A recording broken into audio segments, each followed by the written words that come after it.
चाकू के माध्यम से घटना को कारित किया गया। उस चाकू की जब्ती घटनास्थल के पास से हो चुकी है। तालिब के घर सर सिर्फ कुलदीप गया था कि और भी आरोपी गए हुए थे?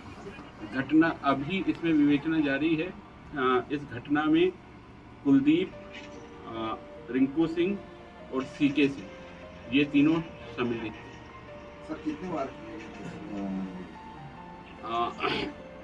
घटना दोनों मृतिका एवं उसकी पुत्री का नृशंसता से हत्या की गई और उनके मृत शरीर पर चाकू के कई वार हुए। बाकी जो दो आरोपी हैं सर वो किस तरह से भूमिका में शामिल थे, किस तरह से उनसे? गोल्डी भी इसमें लगातार जो पूर्व में घटना हुई उसमें सम्मिलित था। आगे अभी विवेचना हमारी जारी है। और सूरज साहू के बारे में जैसे मैंने बताया कि सूरज साहू द्वारा आरोपी को भागने में मदद की गई। सूरज साहू ग्राम करवा का ही रहने वाला है, जहां पर वो अपनी गाड़ी छोड़कर भागा था। उसके बाद सूरज साहू द्वारा इसको वहां से गांव से निकालकर आगे भागने में मदद की गई। प्रकरण की अभी इसमें प्राथमिक विवेचना स्तर पर है। प्रकरण में अभी गहन विवेचना जारी है और जैसे जैसे उसमें तथ्य आते जाएंगे तो हम आपको उसमें बताते हैं। रिमांड भी लिया जाएगा? इनको सभी आरोपियों को अभी कोर्ट में प्रस्तुत किया जाकर हम आवेदन देंगे वहाँ पे पुलिस रिमांड के लिए और फिर पुलिस रिमांड की और भी नाम आ सकते हैं आरोपी? रात में अभी प्रकरण में बहुत ही विवेचना प्राथमिक स्तर पे। जैसे जैसे प्रकरण में हम विवेचना में आगे बढ़ेंगे और कोई भी आगे नाम आएंगे तो तदनुसार कार्रवाई। इस प्रकार का पुलिस द्वारा हर संभव प्रयास किए जाएंगे। मैं यहाँ पर यह भी बताना चाहूँगा कि इस प्रकार की शिकायतें प्राप्त हुई हैं कि थाना सूरजपुर में मुख्य आरोपी को कुछ संरक्षण प्राप्त था।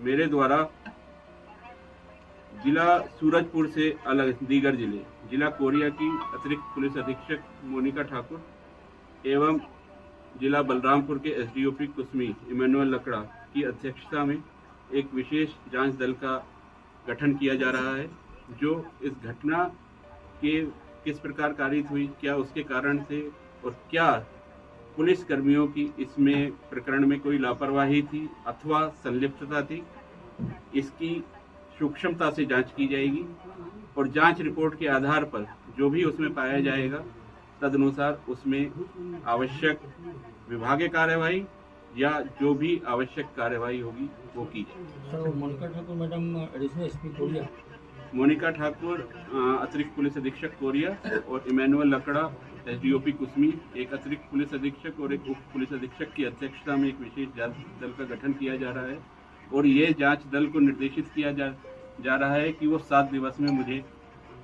सीधे अपनी रिपोर्ट प्रस्तुत करें। सर किस हथियार से हत्या की गई थी? घटना में आरोपी द्वारा चाकू का इस्तेमाल किया गया। उस चाकू को उसने अपने घर से लिया था। चाकू घटना स्थल से ही बरामद हुआ है। चाकू पे खून लगा हुआ था। घर से चाकू को जब्त कर वैज्ञानिक परीक्षण के लिए भेज दिया गया है। घटना का सूक्ष्मता से एफएसएल टीम द्वारा भी निरीक्षण किया गया है। इसके अतिरिक्त fingerprints expert fingerprint bureau Raipur से बुलाए गए हैं, जिनके द्वारा घटना स्थल का सूक्ष्मता से निरीक्षण कर वहाँ पर जितने भी वैज्ञानिक साक्ष्य उपलब्ध हैं उनका संकलन किया जा रहा है और उन सभी साक्ष्यों का रिपोर्ट प्राप्त होने पर आगे इसमें अग्रिम कार्रवाई। एक चाकू का इस्तेमाल हुआ? अभी तक की विवेचना के आधार पर और पोस्टमार्टम की रिपोर्ट के आधार पर घटना को एक चाकू के एक किचन में यूज होने वाले चाकू के